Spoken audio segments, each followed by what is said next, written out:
हम लोग पढ़ रहे थे सर्विस, बिजनेस सर्विसेज। इसी के अंदर हम लोग को पढ़ना है बैंकिंग सर्विसेज। बैंकिंग आखिरकार बैंक की जरूरत क्यों है और बैंक क्या काम करता है। तो बैंक सच में आपको लगना चाहिए कि बैंक पैसा कैसे कमाते हैं।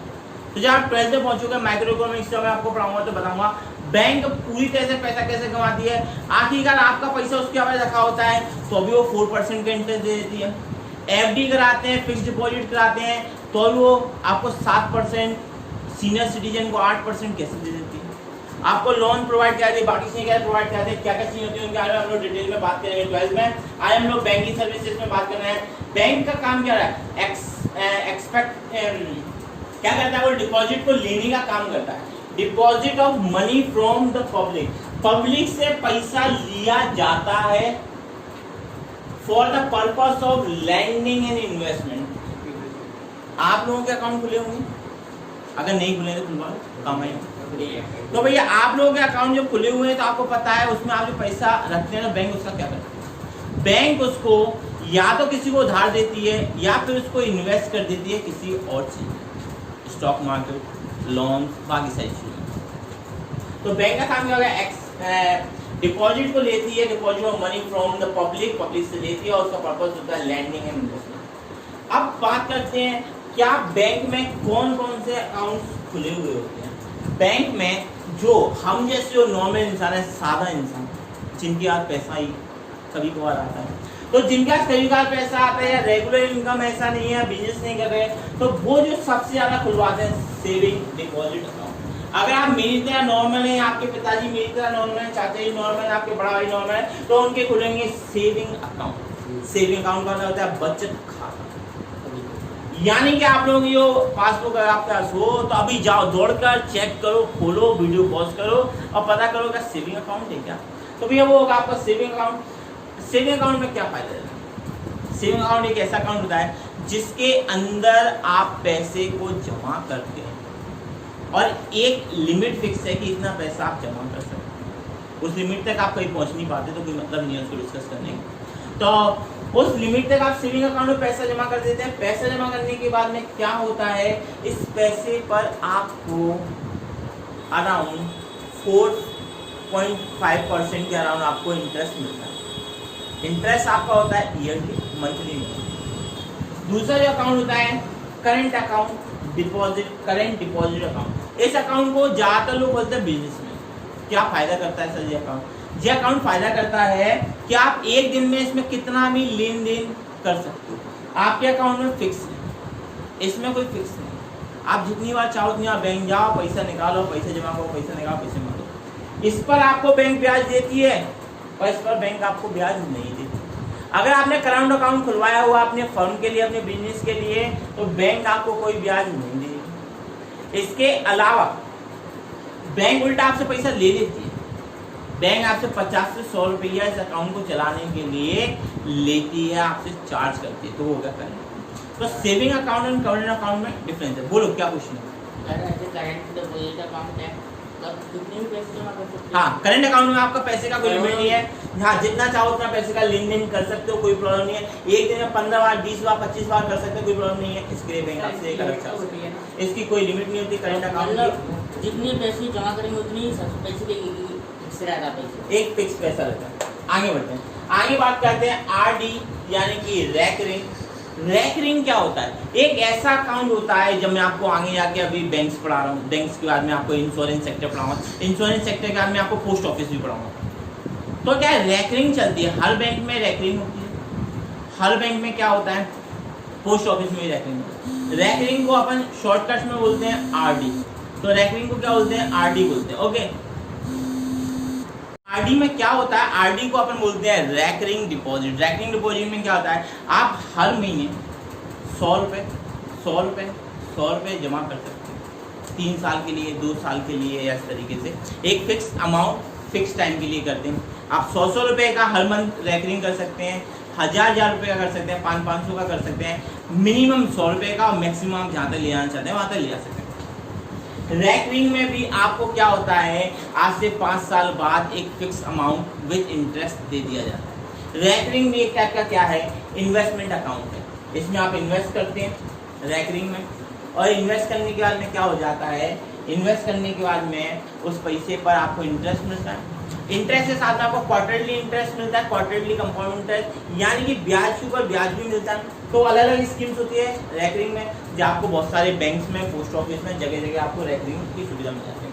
अब रेकरिंग से भी ज्यादा ब्याज मिलता है फिक्स डिपॉजिट अकाउंट में। रेकरिंग के कंपेयर में ज्यादा ब्याज मिलता है फिक्स डिपॉजिट अकाउंट। और फिक्स डिपॉजिट अकाउंट का क्या मतलब है, इसमें आपको एक बार में पैसा जमा करना है, ज्यादा सा पैसा जमा करना है, और समय के लिए, जितना ज्यादा समय के लिए आप पैसे को रखोगे उतना तेजी से बढ़ेगा। बात के लिए ना आगे बढ़ते हैं। आगे बात करते हैं एक और अकाउंट होता है मल्टीपल ऑप्शन डिपॉजिट अकाउंट। जो आजकल अकाउंट आपके पास है नहीं है, क्योंकि हम तो जानते हैं हमारी बुकें क्या है, काफी ज्यादा पुरानी है, तो पुराने मेथड के अनुसार चलती हैं। आजकल ये अकाउंट अवेलेबल नहीं। इस अकाउंट में क्या होता है, इस अकाउंट में सेविंग और करंट अकाउंट दोनों की सुविधाएं आप लोगों को प्रोवाइड करा देते थे। बात ठीक है। आगे बढ़ते हैं सब इंपॉर्टेंट सर्विसेज। आखिर आपको बैंक से क्या क्या सर्विसेज मिलती हैं, उनमें पहली सर्विस है बैंक ड्राफ्ट। आपको क्या करता है, बैंक एक ड्राफ्ट बना के देता है। आप बैंक में पैसा लेने जाएंगे, एटीएम नहीं है, चेक बुक नहीं है, तो आप बैंक, जैसे आपको किसी को पैसा भेजना है, जैसे आपको किसी स्कूल की फीस जमा करनी है, तो वो ड्राफ्ट फॉर्मेट भी बना दिया है किसी संस्था में, तो ये भी चलता था ड्राफ्ट फॉर्मेट वाला सिस्टम। हमारे लिए बहुत सारी सर्विसेज प्रोवाइड कराती है, जिनमें से बैंक ड्राफ्ट था। अगर आपको किसी को पेमेंट देना है तो बैंक आपको बैंक ड्राफ्ट बना के भी पेमेंट देती है। बैंकर्स चेक होते हैं, अगर आपको कहीं पर अकाउंट में पेमेंट निकालना है तो वो आपको एक पर्ची सी भरवाते हैं, पर्ची में आपके साइन करवाते हैं, वो बैंकर्स चेक होता है। ओवरड्राफ्ट की सुविधा भी होती है, पर ओवरड्राफ्ट की सुविधा हर किसी को नहीं मिलती। किसको मिलती है ओवरड्राफ्ट की सुविधा? ओवरड्राफ्ट की सुविधा मिलती है करंट डिपॉजिट अकाउंट वाले को। करंट डिपॉजिट अकाउंट वाले को ही क्यों मिलती है ओवरड्राफ्ट की सुविधा? क्योंकि ये डेली का अकाउंट का ट्रांजैक्शन इसमें से कर रहा है, डेली ट्रांजैक्शन कर रहा है, लेन देन कर रहा है, तो इसका एक क्रेडिट बन जाता है। कभी अगर इसको पेमेंट की जरूरत पड़ रही है थोड़े से समय के लिए, तो बैंक इसको ओवरड्राफ्ट कर देती है, थोड़ा सा पेमेंट इसको दे देती है, इसके क्रेडिट के अनुसार इसको पेमेंट दे देती है। अगर आपका करंट अकाउंट खुला हुआ है, उसमें अच्छा लेन देन है, तो बैंक आपको थोड़े से टाइम के लिए पैसा उधार दे देती है। उस पैसे को वैसे उधार नहीं देती फ्री में, उस पैसे पर भी वो थोड़ा बहुत ब्याज ले लेती है। तो जारी बात हो गई बिजनेस के लिए था। कैश क्रेडिट करने का काम आता है, इसको मेरे समझाने की जरूरत नहीं है। कैश को क्रेडिट या डेबिट करने के काम में आता है, वो बैंक की ही काम करती है। इसके अलावा बैंक बहुत इंपॉर्टेंट काम करती है, वो होते हैं short term, medium and long term के लोन भी आपको प्रोवाइड कराती है। लोन प्रोवाइड कराती है, जैसे कुछ टाइम में आपको लोन चुकता करना है तो शॉर्ट टर्म होता है, दूसरा का मीडियम और तीसरा का लॉन्ग टर्म, यानी कि लोन जो है वो प्रोवाइड कराते हैं आपको बैंक्स। तो ये बैंक्स के कुछ काम थे जो मैंने आपको समझा दिया। आप कुछ इंपॉर्टेंट चीजें देख लेते हैं कि बैंक में आगे क्या क्या कर सकते हैं। हम लोग इसके आगे चल लेते हैं। हमको पता होना चाहिए, अगर मैं बैंक की बात करूं और डिजिटल पेमेंट्स की बात नहीं करूं, अगर बैंक की बात करूं डिजिटल पेमेंट की बात नहीं करूं तो गलत बात है। यानी कि बैंक की बात के खाना खाया है और स्वीट डिश की बात ना करें तो खाना अधूरा सा लगता है। तो वो खाना अधूरा सा नहीं लगेगा, बैंकिंग अधूरी सी नहीं लगेगी, तो बैंकिंग को अधूरी सी ना लगे, इसके लिए बैंक से हमें कुछ डिजिटल पेमेंट फॉर्म मिल रहा है। डिजिटल पेमेंट का मतलब क्या है? डिजिटल पेमेंट का मतलब ये आपके हाथ में नोट नहीं है, पर क्या है, कहीं ना कहीं पेटीएम के अंदर एक नंबर लिखा हुआ है, 5 डिजिट में, 6 डिजिट में, 7 डिजिट में, 2 डिजिट में, 10 रुपए, 100 रुपए, कुछ ना कुछ नंबर लिखा। वो क्या है? वो डिजिटल फॉर्म है, कैश में तो नहीं है, आपके हाथ में तो पेमेंट नहीं है, पर आप मोबाइल में काम कर रहा है, वो काम करता है पेमेंट। तो वैसे में हमारे लिए सबसे जो इम्पोर्टेंट है वो है डेबिट कार्ड। जो एक प्लास्टिक की फॉर्म में होता है, एक प्लास्टिक का कार्ड आपको दे दिया जाता है, पैसे नहीं लिए जाते, पर कार्ड के अंदर आपका पैसा आएगा। डेबिट कार्ड और एटीएम कार्ड दोनों चीजें एक ही है। आजकल का एटीएम आ रहा है एटीएम कम डेबिट कार्ड। फर्क क्या है? डेबिट कार्ड को आप किसी भी शॉपिंग मॉल में, किसी भी दुकान पर मशीन से स्वाइप कर सकते हैं। मशीन से स्वाइप किया तो वो डेबिट कार्ड हो गया, और अगर उसी कार्ड से एटीएम के अंदर जाकर पेमेंट निकाले तो एटीएम कार्ड हो गया। आजकल डेबिट कार्ड और एटीएम कार्ड को मिला एक ही कार्ड है, प्लास्टिक फॉर्म में। आप डेबिट कार्ड से भी पेमेंट दे सकते हो और एटीएम के थ्रू उस कार्ड से निकाल भी सकते हो। बात ठीक है। बहुत सारी कंपनीज हैं जो इसमें काम करती हैं। आप लोगों के डेबिट कार्ड के ऊपर भी लिखा हुआ रुपए, जो भारतीय कंपनी है। ऐसे ही बहुत सारी चीज़ें लिखी होती है, मास्टर लिखा हुआ था, मास्टर कार्ड, वो बहुत सारी चीज़ें तो आप लोग समझा। सेकेंड पॉइंट जो होता है वो होता है क्रेडिट कार्ड। क्रेडिट कार्ड एक ऐसी चीज है, इसमें तो पेमेंट आपका आपके बैंक के अंदर डला हुआ था, वही पेमेंट कटेगा जितना आपके बैंक के अंदर होगा। ऐसा नहीं हो सकता कि आप उससे ज्यादा यूज कर लो। पर क्रेडिट कार्ड क्या होता है, ये भी एक प्लास्टिक का कार्ड होता है, पर इसमें क्या होता है, जब आपको पैसा उधार मिल जाता है, आप गए शॉपिंग करने, क्रेडिट कार्ड से पेमेंट कर दिया। अब क्रेडिट कार्ड से पेमेंट तो आपने कर दिया, वो पेमेंट है आपके अकाउंट में, वो पेमेंट नहीं था, पर उसने क्या किया, आपका क्रेडिट कार्ड था, आपके क्रेडिट के बेसिस पर आपको थोड़ा सा उसने लोन कुछ टाइम के लिए प्रोवाइड कर दिया, वो विद इन टाइम दे दोगे तो थोड़ा सा उस पर चार्ज लगेगा, और अगर बाद में दोगे तो एक्स्ट्रा चार्ज का पार मिल जाएगा। वो क्रेडिट कार्ड के बारे में आपको ज़्यादा ज्ञान नहीं देना चाहिए। अगर क्रेडिट कार्ड में अगर मतलब उधार कर दिया, फिर अपने अकाउंट में पैसे डाले तो अपने आप कट जाएंगे। हाँ, क्रेडिट कार्ड में अगर आपने पेमेंट उसमें दे दिया क्रेडिट कार्ड से, तो आगे जाके क्या होगा, उसी क्रेडिट कार्ड का आप क्या करोगे, उसका भुगतान करना पड़ेगा, वो लोन टाइप का हो गया, आपको उसका भुगतान करना पड़ेगा। आगे बात करते हैं, बोलते हैं NEFT, national electronic fund transfer. भैया ये हमारे देश में लगभग 89 बैंक में स्टार्ट कर दिया। इसमें क्या कहानी है, इसमें ये कहानी है कि आप किसी बैंक में जाकर किसी एक खाते में पैसा ट्रांसफर करवा सकते हैं।